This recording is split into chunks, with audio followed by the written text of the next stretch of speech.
আমি যেটা খাচ্ছি যে ককটেলটা, তা আজকে আমি এসেছি নিউ টাউনে ক্যান্ডর টুতে। ক্যান্ডর টুতে কেন জানো তো এসেছি, আজকে আমার বান্ধবী এই যে দেবারতী যে কথা বলছে, হ্যাঁ ও আজকে এখানে দোকান দিয়েছে, ওই যে প্রাইড একটা দোকান দিয়েছে, ক্যাফে দিয়েছে। তা আজকে এখানে ওপেন হলো, এই ওপেন করলো এই যে আমার বান্ধবী। বলো তোমার নামটা।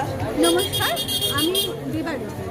আজকে আমরা আছি এখন ক্যান্ডর গেট টু উল্টো দিকে যে মার্কেট, সেখানে আছি। এখানে আমাদের নতুন ক্যাফে অ্যান্ড বেকারি আমরা আজ থেকে স্টার্ট করলাম। প্রাইড আর ওর দোকান খোলার মেইন কারণ হলো ভীষণ ভালো রান্না করতে পারে, ভীষণ ভালো মিষ্টি করতে পারে, যার জন্য উনি এখানে আজকে দোকানটা দিয়েছে। আজকেই ওপেন হলো দোকানটায়, তা আমরা এসছি আজকে। দিদি সবাই এসেছে, মানে আমার এক ডাকে দিদিরা চলে এসেছিলাম। দিদিদের কথা কি বলবো, যত বলি তত কম। দিদিরা অসম্ভব ভালো মানুষ। দিদিদের যে অর্গানাইজেশন বা কলকাতা কুইনে আমি গেছি, কলকাতা কুইনের ব্যবহার আন্তরিকতার কোনো তুলনাই হয় না।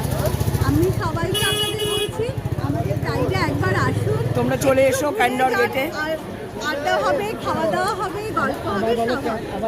তোমরা আবার চলে এসো নিউ টাউনে ক্যান্ডর টু, হ্যাঁ gate two, Candor gate two প্রাইডে চলে এসো। ভীষণ ভালো ভালো রেসিপি দেবে তোমাদের, নতুন দেবে রেসিপি, খেয়ে বলবে কেমন হয়েছে।